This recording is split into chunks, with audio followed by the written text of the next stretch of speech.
If you really want to see God, you can climb to the top of a mountain.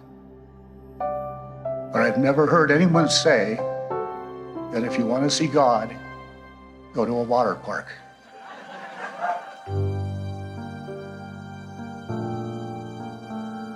What kind of movie is this? Is this a drama? It's cookie-cutter crap. Yes, an action-adventure film. Come on, this is Squaw. A comedy? We're not a development company. At times. Is it a tragedy? Potentially. A war film? Well, there's certainly a battle. Mystery? There's no shortage of deceit. Horror? Definitely. A tearjerker? Sad. Makes me cry a little bit. Yes, tears have been shed. But above all, this is a romance. A love story about how people can rise up and defend the integrity of an incredible place. About the power of their collective passion as they stand up to a corporate Goliath to protect what they love, the mountains. Lake Tahoe and a spectacular Sierra Valley with its incomparable terrain, heritage, culture, and way of life. This is the movie to Keep Squaw True.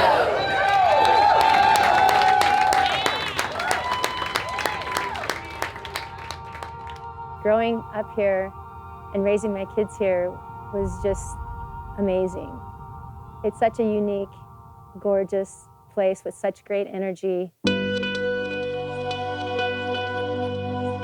Mark Twain wrote of Lake Tahoe as it lay there with the shadows of the mountains brilliantly photographed upon its still surface. I thought it must surely be the fairest picture the whole earth affords.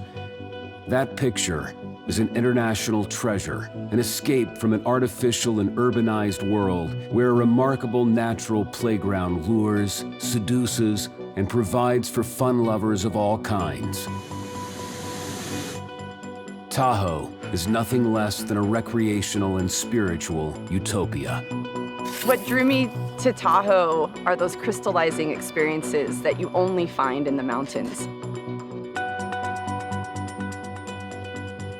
Just the ease of getting out into nature and, just being able to go get lost in the woods and just kind of escape from the hustle and bustle of life. I think it's important for everybody to experience that connection with nature.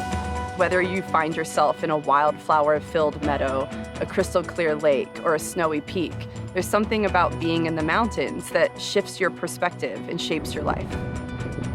I have a connection with this place that is, to me, pretty profound.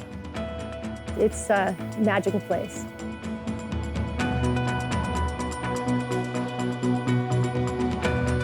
Among Tahoe's greatest draws is Squaw Valley. Just 5 miles from the lake's north shore, it's a majestic valley where the Washoe tribe once lived and wove baskets alongside a winding creek.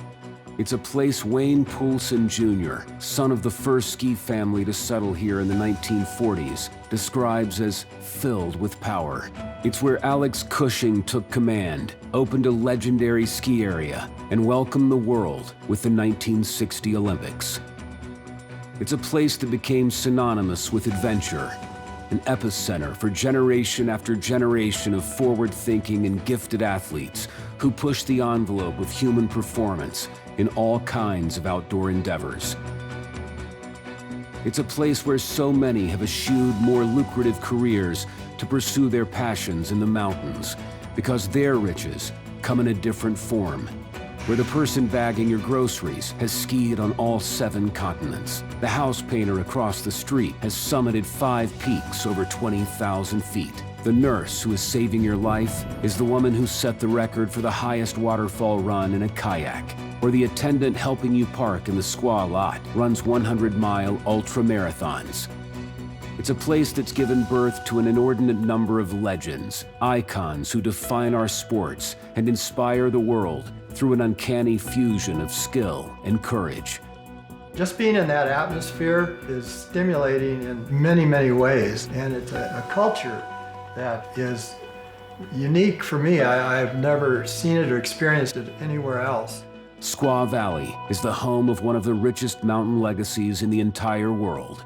And now, We are super proud to be announcing the opening of the world's first and only ski and ski out Starbucks. whoa. Wait a second. What happened there? Well, one ridiculously smart person has called it Alpine neocolonialism at its finest. Let's backtrack for a second to the late 90s. InfraWest, a real estate development company that was busy transforming ski area base areas all over North America into cash flow machines, saw a vast, empty parking lot at the base of Squaw as a wasted opportunity.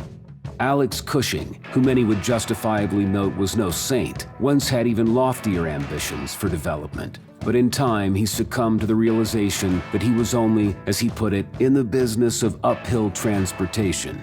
Said, you know, we live here. You as a developer, you come in and you go out, you know, whatnot. But this is home for us. And unless you're prepared to do something substantially better than you've ever done before, don't waste our time. While still operating the ski area, he sold the base area rights to InfraWest, and between 1996 and 2000, they built the first stage of the village at Squaw Valley.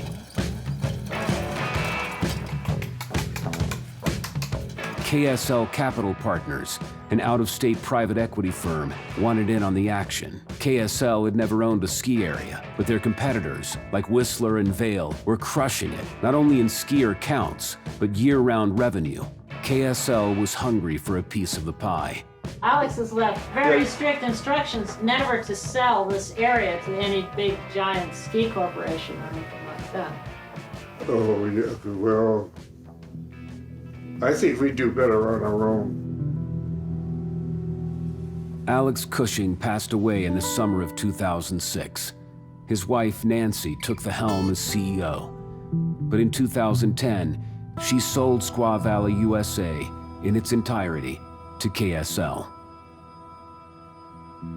KSL's newly founded Squaw Valley Ski Holdings was led by a charismatic CEO, Andy Worth.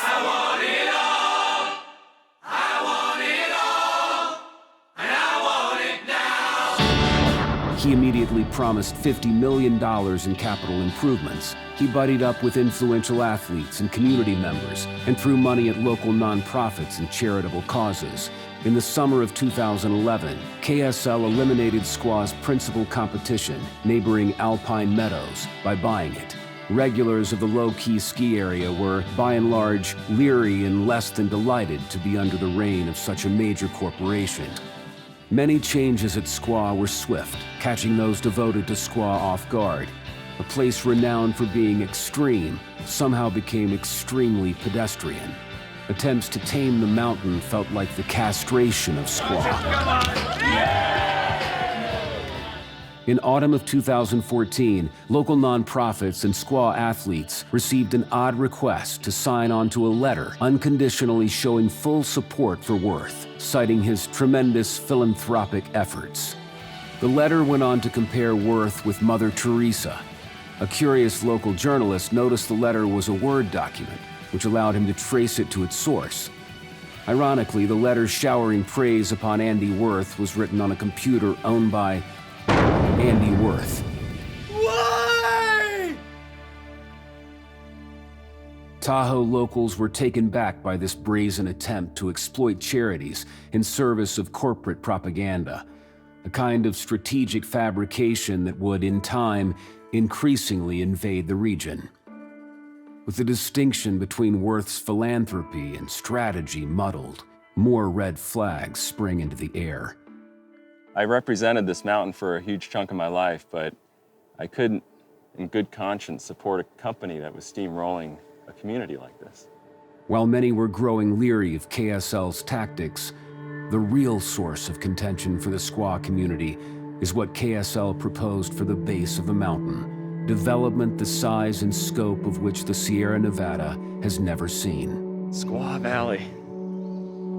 It's glorious.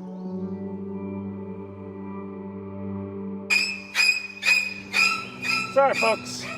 Higher-ups tell me putting some big, tall buildings in here. 1,500 hotel rooms, buildings towering dozens of feet higher than what already exists. Not gonna be able to see this view no more. Luxury homes built at the mouth of pristine Shirley Canyon, a 90,000 square foot, 96 foot tall indoor water park, as wide as a Walmart and 3 times as tall. And on a part of the mountain where brave athletes once tested their mettle by soaring through the air in the 1960 Winter Olympic ski jump, a roller coaster would now snake its way down the mountain. The development would level remaining historic buildings from the 1960 Olympics and contribute to polluting Tahoe's legendary waters by adding 3,000 car trips a day to roads already at gridlock. And the valley would be subject to construction spanning 25 years. All of this in one of the most beautiful, easily accessible natural treasures in the Sierra. I recognize that change is always going to happen, but it doesn't need to be change like this. It's almost impossible to think of a development proposal that is so out of touch with the values that make Tahoe so special in the first place. But it shouldn't be that surprising, because we have to remember when KSL came to town, at a public meeting, they stood up, and one of the things they said is, "There is nothing to do here in the summer."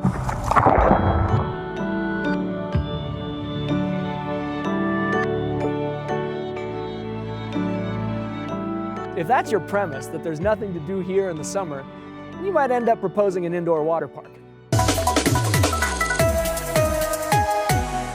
It's a bucket list mountain for skiers and snowboarders alike, but once visitors are done for the day, Squaw Valley argues they need more to do and places to stay. Our customers are demanding something more in the afternoon part of their experience at the ski mountain and at other times of year, something more in terms of recreational opportunities.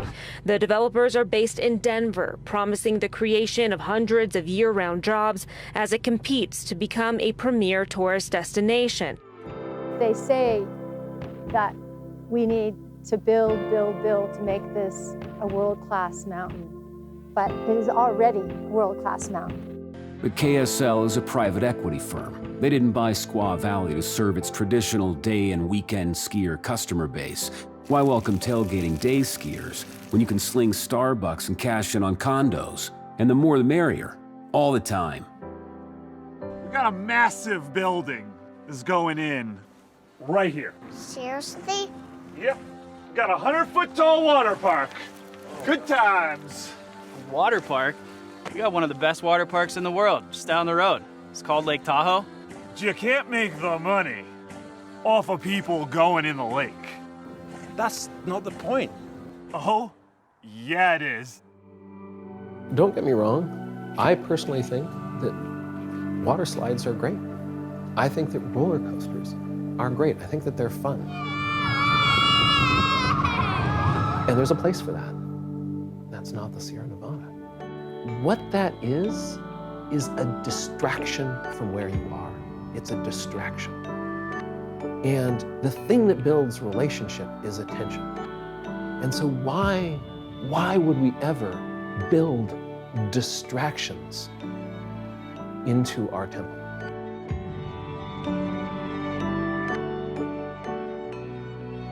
That's the roller coaster you need right there.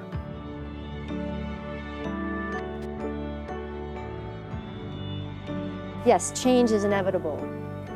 Totally get that. But it's what kind of change is it?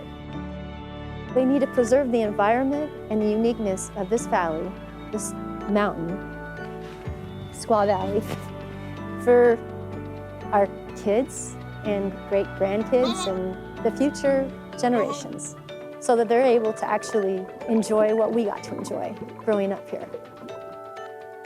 Sad, makes me cry a little bit. That's how passionate I am about this place. I love it. Oh, are you crying too, Rob? Oh, thank you. Yeah.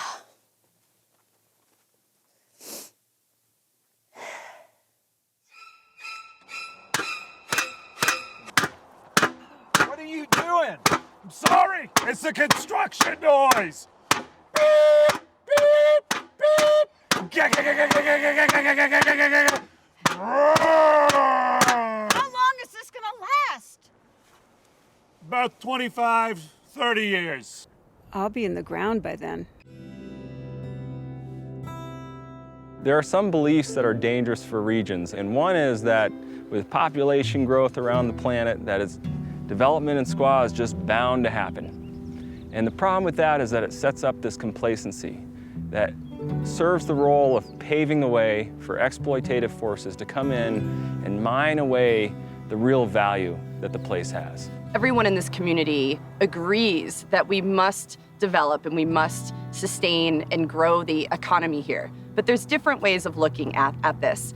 We have financial capital, which is one indicator of success and one indicator of growth. But we also have social capital, the people. We have environmental capital, the land.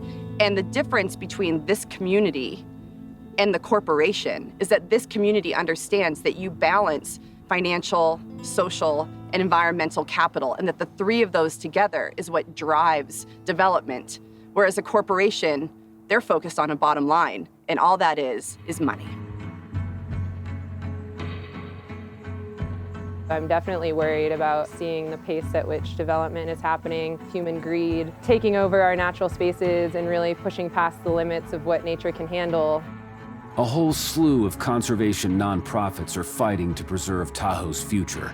Among them is Sierra Watch, founded in 2000. I think one of the great things about Tahoe and about the Sierra Nevada is the extent to which it still embodies this multi-generational commitment to conservation. You can think about John Muir in Yosemite. You can think about our parents and grandparents 50 years ago who first started really working to protect Lake Tahoe. And I really see the work of Sierra Watch as just the latest version of something that's been going on for more than 100 years. This is not the first time that Tahoe has been threatened by ridiculous development proposals. For instance, the lake's spectacular and pristine East Shore is protected only because a tycoon with plans for massive development had a change of heart and chose not to exploit it, but to preserve it forever. This might be the most infamous example. This is called the 1980 plan. It was actually devised in 1964. And this was a plan to ring Tahoe with freeways. One of the planners actually called it like a city with a hole in the middle of it. And by the hole, he meant the lake. Maybe most infamously, even an expressway across the mouth of Emerald Bay. If this had happened, this place would be totally different from what we know Tahoe has now. Our parents and our grandparents stopped this from becoming a reality, and they did everything they needed to do. They got people involved, they talked to politicians, they went to court, and they did it. Now, I feel like it's our turn, because Tahoe once again is threatened with something that would destroy the very values that make Tahoe special, and once again, we need to stop it. Would the Squaw Valley development really help the North Tahoe region? Or are we already at the tipping points for housing, jobs, traffic, transportation in general? Meaning, would the development push these items into unmanageable territory? California has some of the strongest environmental laws in the entire country. And we're really a leader for the entire nation when it comes to laws protecting beautiful places like Lake Tahoe, like the Sierra Nevada. And one of the most important laws at play here is the California Environmental Quality Act. The people that created those laws wanted the people who lived in the areas that were going to be affected by development to have some say in what the development would look like and how it would impact their lives and the lives of people that came there. You have to do a really thorough fact-based analysis of what all of this development would mean for the incredibly precious resources, what it's going to mean for the lake, what it's going to mean for traffic, what it's going to mean for evacuation times, what it's going to mean for the night stars. And importantly, you have to do everything feasible, including considering other feasible alternatives to do as little damage as possible. This law, CEQA, it has the ability to fundamentally change what they're allowed to do. The biggest legal problems with this development are too much traffic, too much pollution in Lake Tahoe, fire danger, not enough water, and climate change.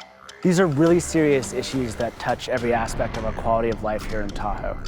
The project's draft environmental impact report, or EIR, listed 23 significant and unavoidable impacts, running the gamut from the visual impact of urbanization to noise pollution, to housing, to water supply availability, to degradation of the valley's character and everything in between. But the environmental review for this development was just deeply, deeply, incredibly flawed. This is the worst environmental review I've ever read, and I'm not saying that to be insulting, saying it out of frustration. They totally messed up traffic. If you look at traffic, that alone is enough to make this development make absolutely no sense. It would add about 3,000 new daily car trips to our crowded Tahoe roads. Tahoe is already famous for really bad traffic. A lot of the environmental analysis for this project was so bad it's laughable. We're at a hearing and the developer is explaining to everybody how even after the development's built out, you're gonna be able to cruise straight from Truckee to Squaw Valley at 45 miles per hour on the busiest powder day, Saturday of the year. And the entire room just bursts out laughing. It's not just funny, it's totally illegal. The biggest threats to Lake Tahoe are climate change and sediment, and this development would be bad for both. It would put thousands more cars on the road each day, and more than 1,000 of those cars would drive into the basin, grinding up sediments that end up in the lake. It adds the pollutants to Lake Tahoe that are clouding the lake and robbing it of its famous clarity. If this project is approved, it's going to catalyze even more climate change impacts. And I really think we need to evaluate this specific, significant, and avoidable impact of the increased greenhouse gas emissions that are basically being avoided and pushed off the table simply because we don't have the research or the models available to see what this project could really contribute. To me, one of the greatest disappointments with the ongoing plan for the Squaw Valley as a whole is the complete disregard of past climate change and variability in terms of planning for a sustainable future for the valley. There's at least two really big problems with water supply in Squaw Valley. The first is just the sheer amount of water that the development would consume. 76 million gallons of water each year. About 15 million of that is just for the water park alone. That's a lot of water. And they say that they're going to get all of that water from the really small aquifer that's below Squaw Creek. It doesn't make sense. In a valley that has long had concerns about its water supply, the development proposal is riding on its own research that has somehow shown adequate water does and will exist. But other experts aren't so convinced, and the idea of developing Squaw beyond its limited water supplies is a heck of a what-if hanging over the valley. Essentially, we're operating under the assumption that we have a lot of water to work with. Our paleoclimatology research has shown that there are much longer periods of generally more arid conditions, during which time we could expect, on average, say, 60 to 70% of our historical average precipitation. So if that becomes more of the norm, which it highly likely will, despite more frequent larger storms, which are projected for the future, we also are expecting warmer temperatures, which will increase evaporative demand throughout watersheds and probably also increase demands from agricultural uses and urban uses. That's going to reduce the net water availability. It's science.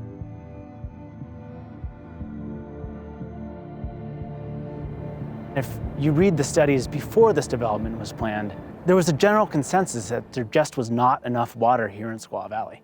The initial water availability assessments leave a lot to be desired, and I do not in any way see a reasonable plan for future dry periods.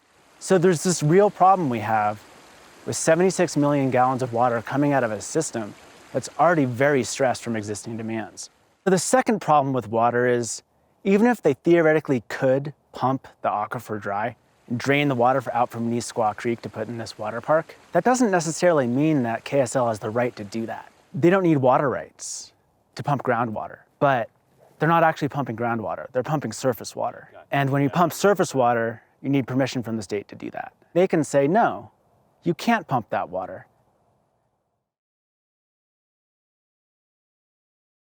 My concern is that we have a massive amount of development and growth, and how much can we sustain, how much can we have with the amount of roadway that we have available. And a lot of developers that are trying to create new housing communities, and that's all great, and I think we all want that, but we also have to do what's appropriate for the community and the safety of everybody.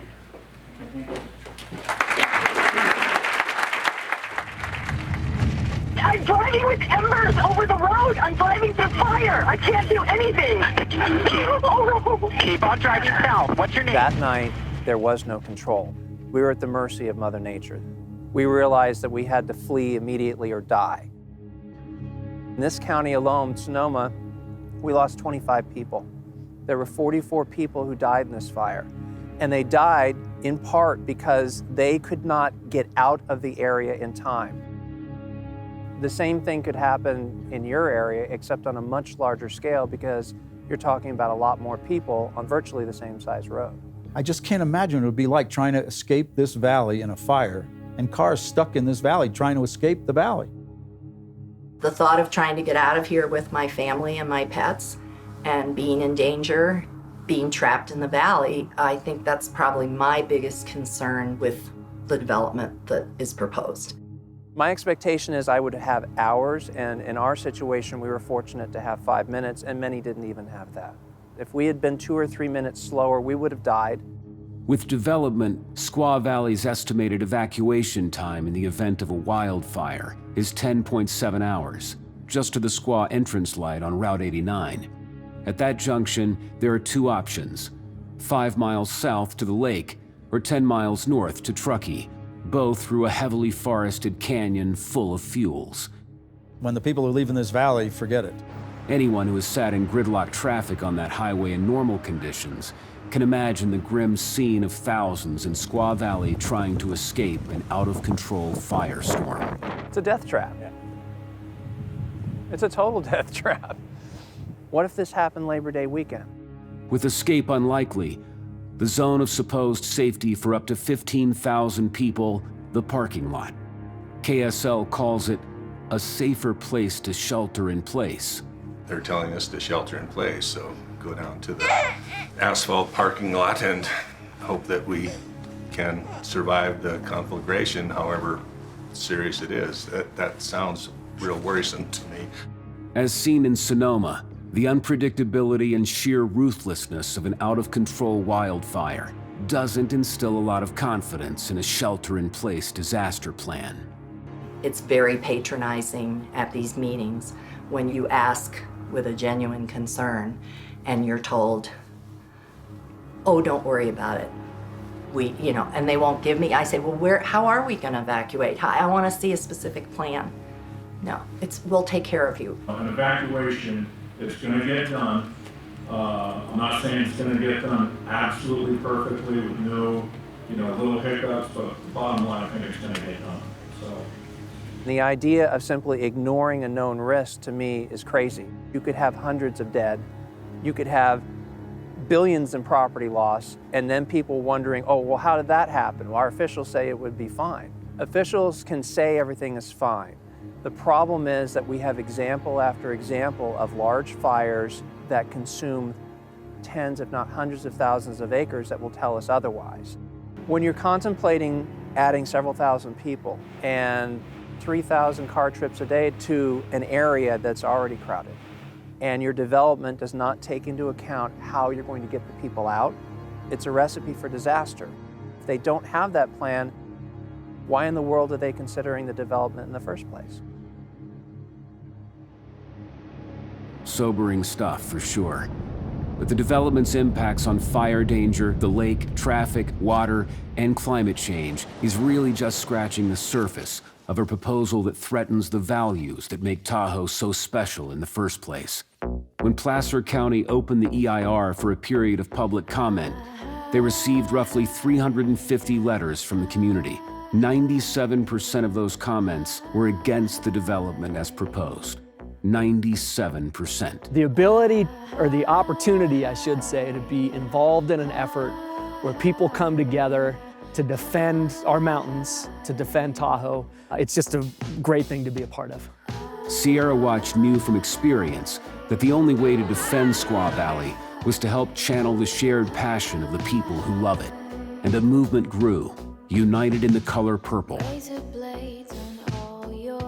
Although this is a really divisive issue, the message of Keep Squaw True is something that's actually really positive. Squaw Valley is super rad, we love it, and we're staying true to our history, keeping the focus on the great outdoors. It's not an accidental slogan, it really gets right to the point. The point is that Squaw Valley has a history, one that we're very proud of. And to lose its heritage that this development might do, in fact, in its current shape would do, would be a shame. And that's why the words keep Squaw true in terms of keeping true the history, keeping true the traditions, the culture of adventure. We want something that's going to be positive for the entire community. We know that we can get a better project than what's currently being proposed. We have 10,000 people that have signed the petition to keep Squaw true, and 70 local businesses that have written their own letter asking for responsible development. KSL can engage attorneys, they can fund elected officials, but the one thing that they can't match is that people power that we can generate. That's why it's been so important for us to really build a movement.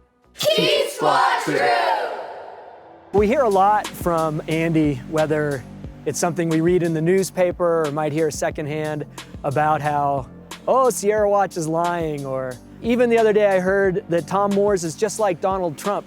It's the oldest trick in the book.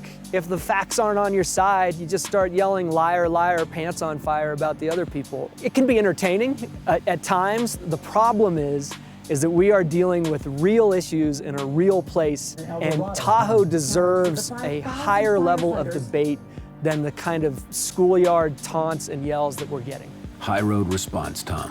But if a major corporation's CEO wants to play the I know you are, but what am I game, let's indulge him for a moment. A lot of these things that are opinions that are fostered by Andy Wirth and the folks at KSL stick in the craw of the members of the community.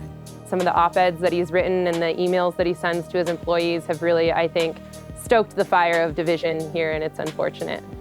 We can differentiate between the truth and absolute blatant lies that are somehow folded into a neat package called marketing.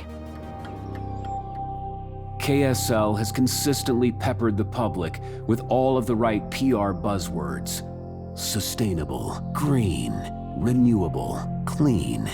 Has that kind of verbiage made you forget words like construction, urbanization, congestion, gridlock, noise pollution, emissions, and all of the other big picture ugliness that would permanently degrade and deface this beautiful alpine valley even further?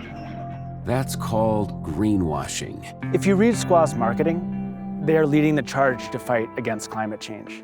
But if you read their development applications, they want to pump 40,000 metric tons of CO2 into our air each year. That's what causes climate change. Squaw's own annual magazine has been a tireless effort to portray Wirth and KSL in fake green light. In every issue, Squaw's CEO praised himself and KSL as heroic stewards of the earth. The man pushing the largest development of its kind ever in the Sierra even gloms onto the godfather of Sierra conservation, John Muir. As one of my lifetime heroes, the legendary Scotsman and environmentalist John Muir once said, "Going to the mountains is going home." Well, he sounds like a man after my own heart. Yeah, he's actually into building a ton of stuff. What's this now? Everybody needs beauty as well as bread, places to play in and pray in, where nature may heal and give strength to body and soul alike. Ah, Andy. People go to the Sierra, to the mountains, yes, to pray and play, but they don't go to Disneyland to play and pray. In the mountains, you can find that peace and heart and soul. And the kind of play that he's talking about is engagement with the place. When he played, he engaged with the place, not finding a way to be distracted from it. Many, myself included, find Muir's writing compelling because it speaks to fundamental truths. And people believe him when he spreads this fimble-famble? We welcome you here to experience what Mr. Muir is prescribing. Balderdash. When I spoke of towering walls, I was talking about rock. The Sierra Club, founded by Muir, caught wind of Wirth's game and wasn't particularly amused. Dear Mr. Wirth, you invoke the legacy of John Muir as you pursue destruction of his beloved Sierra, and we are asking you to stop. Stop invoking the name of John Muir as if he were on your side. He's not. Worth didn't back down, claiming Muir would likely see the upgrades proposed at Squaw Valley as a plus for the region. What? That's enough to make a stuffed bird laugh.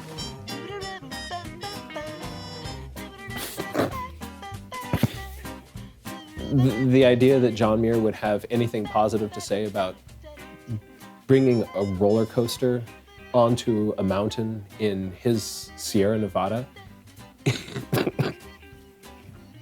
I'm sorry. I need a moment. That's insane. Part of the irony here is that Worth and KSL aren't listening to this mountain. Squaw is a mountain that routinely says, I am unique. I am not like these other destination resorts you so desperately want me to be. You see at just about every other destination resort out there, the bulk of beginner and intermediate terrain for the bread and butter skier is right there at the base of the mountain. But at Squaw, the low-angle terrain is all at the top, and that's a problem. Because the extremities of Sierra storms are beyond anything you'll see at other destinations, torrential winter rains, snow dumping at rates mountain operations can't possibly keep up with, hammering winds that routinely exceed 80 miles per hour and frequently shut down the upper mountain. When that happens, as it often does, everything and everyone is forced to the mountain's base, where steep slopes, dangerous avalanche paths, and frequent rain make opening during questionable conditions a serious challenge.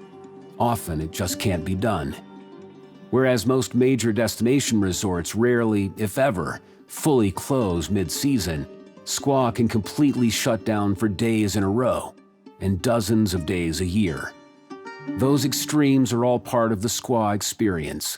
But for the distant tourist looking for a time-certain vacation, that makes Squaw a serious gamble. There are far safer bets elsewhere. Of course, developers don't want to hear it, or at least they don't want to acknowledge it, so they seek to build these so-called amenities, what John Muir Laws calls a distraction from where you are. They are desperate corporate world solutions for trying to make a destination resort out of a real mountain and actual environment that routinely conspire against them. In May of 2016, it was time to decide, should Placer County approve KSL's proposal to develop Squaw Valley? The first step in the process was the county's Squaw Valley Municipal Advisory Council, which then makes a recommendation to the Planning Commission, which in turn makes a recommendation to the Placer County Board of Supervisors. A rising tide of purple made its presence felt. I think people were really feeling good, feeling a lot of solidarity with the Keep Squaw True movement. The local Squaw Council voted 3-1 against the development proposal, recommending serious consideration of a proposal half the size of the one presented. We really felt like we'd made some progress in getting our voices heard, and I think it's really telling that votes against the project came from community representatives that live in Squaw Valley and are on the board to represent the community of Squaw Valley. But speaking out to a board of people who live and breathe Squaw was preaching to the choir. The Planning Commission and the Board of Supervisors, all of whom live on the other side of the crest of the Sierra, were going to be a different beast. The Planning Commission was given every reason to turn down KSL. California Attorney General Kamala Harris sent them a 15-page letter documenting grave concerns about the project's impact on Tahoe's famed clarity and pointing out flaws in the environmental review process. At the packed hearing in August 2016, the purple Keep Squaw True Army was out in force. This project completely misrepresents us, the people of North Tahoe. I'm here to argue against the project as a weekender. To deny this project because the EIR is simply fatally flawed. Entirely inconsistent with the purposes of CEQA. To make it safer and sounder, and it might just save lives. I have worked part-time at the Tahoe City Library for over 15 years, and I suggest if you get bored with the splendor and beauty that is Squaw Valley, read a book.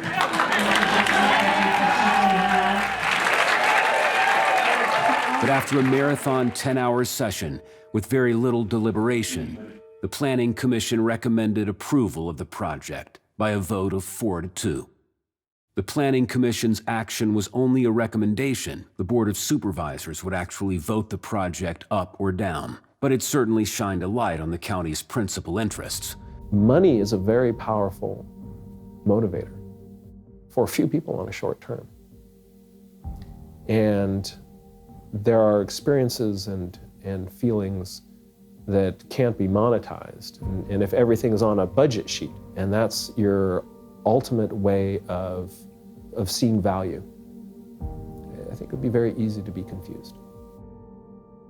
Promises of money would trump the future of Tahoe yet again when the battle came to a head at the Placer County Supervisor hearing in November of 2016. KSL was well aware they'd be heavily outnumbered by passionate purple masses at the hearing, so they bussed in paid employees on the company clock to fill seats and create the illusion that their side of the room was as personally invested as the broader community. I have friends who were on the other side who were ashamed to be there representing KSL. This one kid actually got off the KSL bus, walked straight over to the Keep Squaw True table out front and said, "Hey guys, I just want you to know I'm on your side. I'm backing what you do. I just couldn't say no to my boss today." And then he asked for stickers and a t-shirt. And I said, "Buddy, you might want to back away. Andy Worth is right over there." And the kid came back like 10 minutes later. The tactic helped give KSL numbers, but you can't buy passion. And those against the project brought that in spades. I knew I couldn't live with myself unless I came and I defended Lake Tahoe.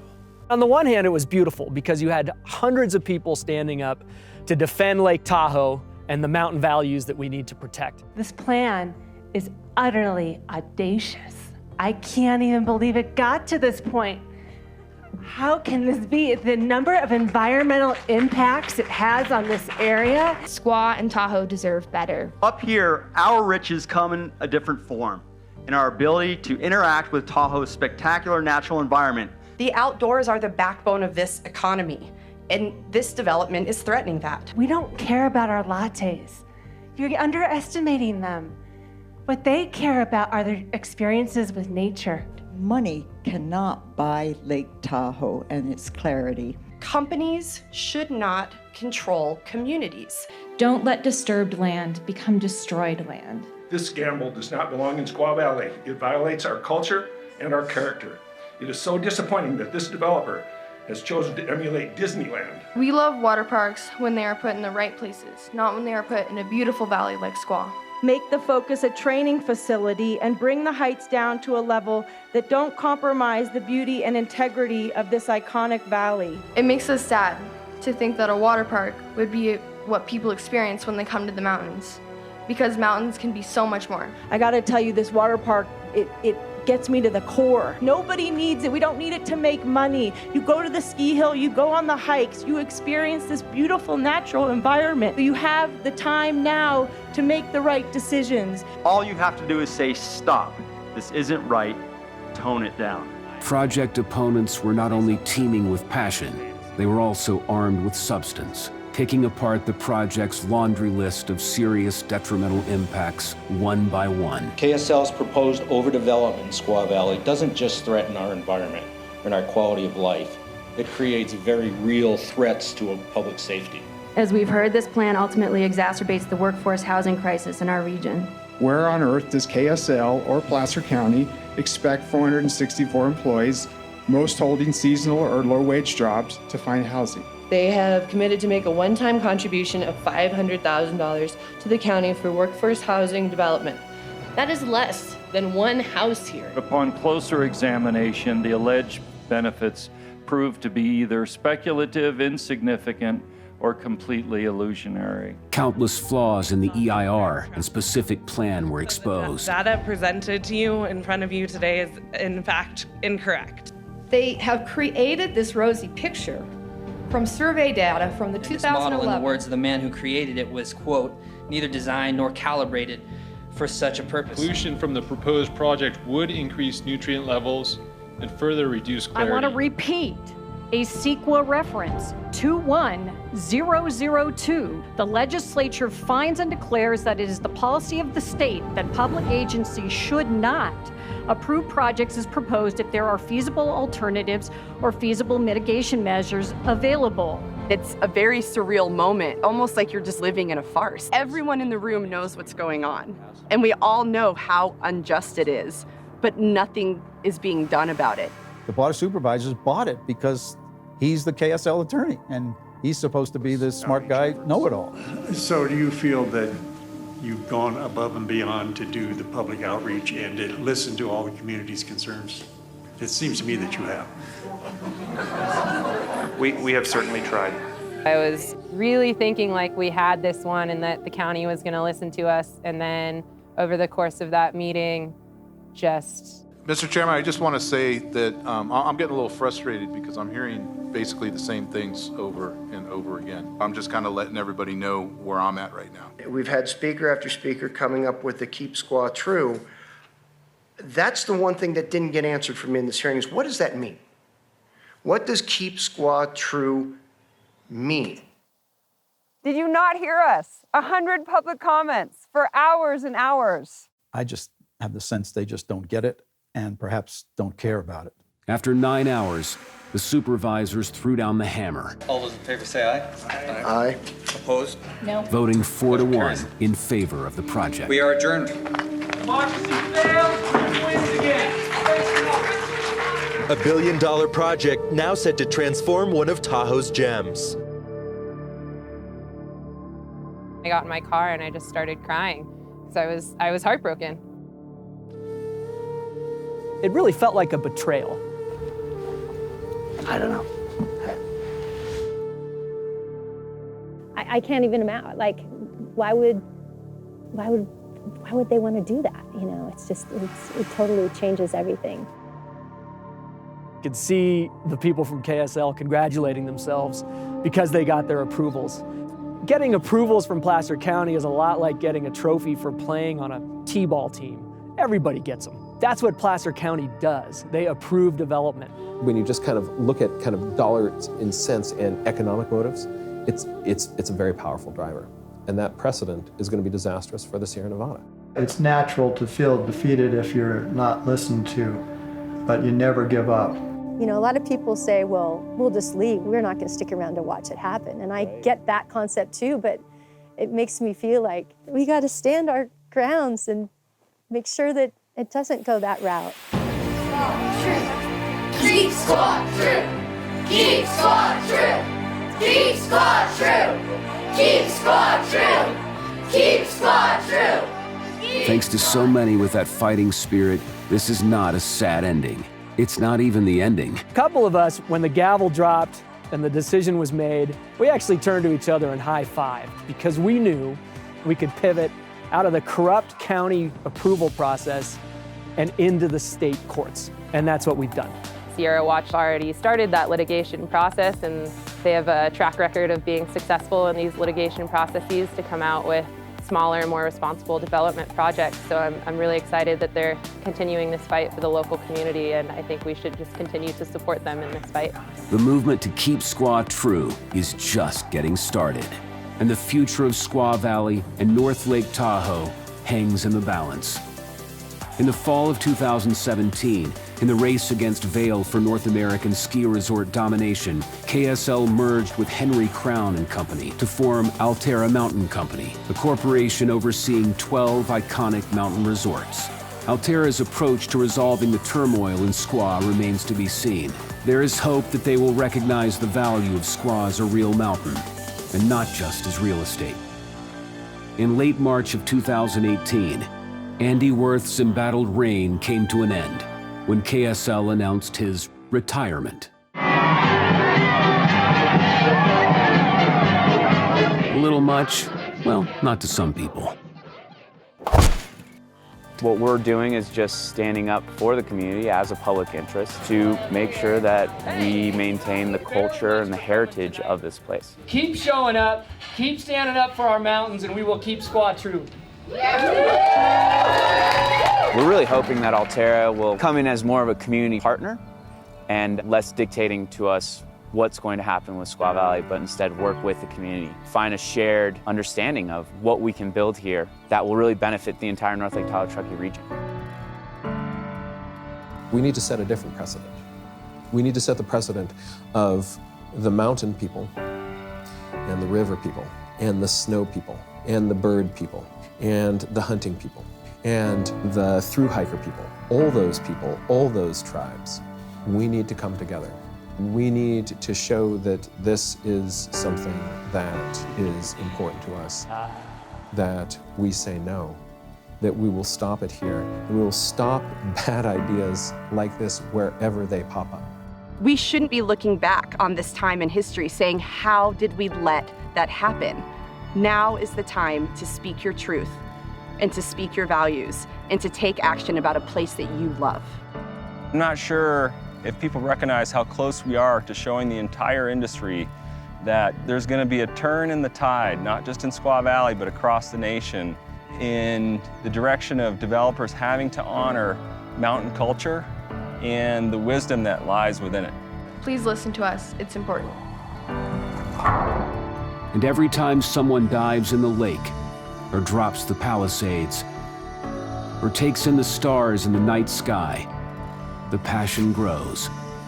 Meanwhile, the development stalls. In the 7 years since KSL first submitted their plans to transform a Tahoe mountain with Vegas-style distractions, none of it has been built. What's been built instead is something much more powerful, a shared commitment to show the world how people can love a place enough to rise up and defend it. The movement to keep Squaw true.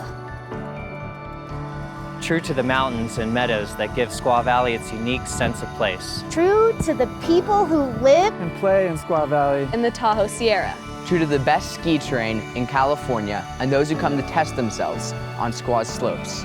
True to Squaw Creek, Shirley Canyon, Lake Tahoe, and Squaw Valley's incredible natural scenery.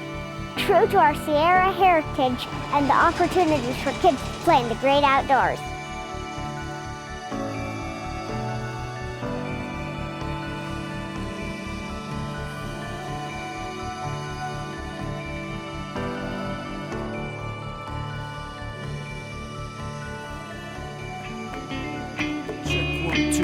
Check 1, 2, let's keep Squaw true. While they've been stuck up in their high rises, everyone else has been forced to compromise and compensate for their high flow rate of expenditure, disgrace to the rest of us. Will they ever be satiated? I doubt it. Their heads are too banked and clouded to determine that what they're planning to create is disrespectful to Mother Nature in the first place. Shirley would never suggest that her canyon could handle their reckless abandoned expansion, not even to mention that the traffic will stretch till the 22nd century. It's straight upsetting. They're simply sucking dry an ecosystem that's in drought already. To build a village you need walls, but the only 100-footers we want in these hills are walls of freedom. I want to thank Supervisor Euler for wearing purple with us. Solidarity, brother. Then I made of concrete, but they're built to last.